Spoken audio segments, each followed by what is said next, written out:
It's the under-19 Euros here in Gogledd Cymru. Today I'm here for the home opener. It's Wales versus Spain.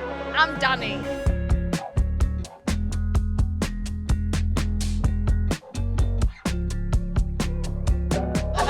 ¿Y de dónde sois?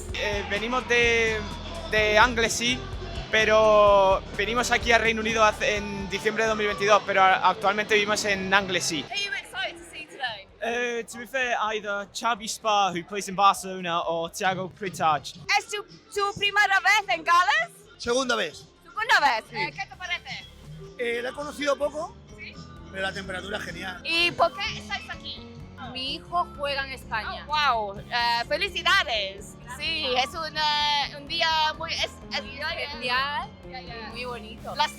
¿Cuántos goles hoy? 5. No, bingo, so 5. They were being polite. Spain would go on to score 7. Who do you all play for? And who are you here to support?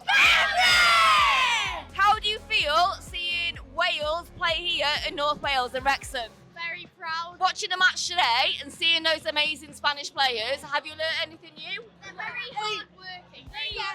They are, aren't they? They pace. They pass quite well. They've done some good long shots. When you watch them playing, do you think I could be like that when I'm older? Yeah! ¿Cómo estás? ¿Cómo sientes aquí en Gales? Bien, muy bien. La verdad que muy contentos de estar aquí y nada, muy contento por la victoria. Vale, ¿es tu primera vez en Gales? Sí, Sí. ¿Y la gente?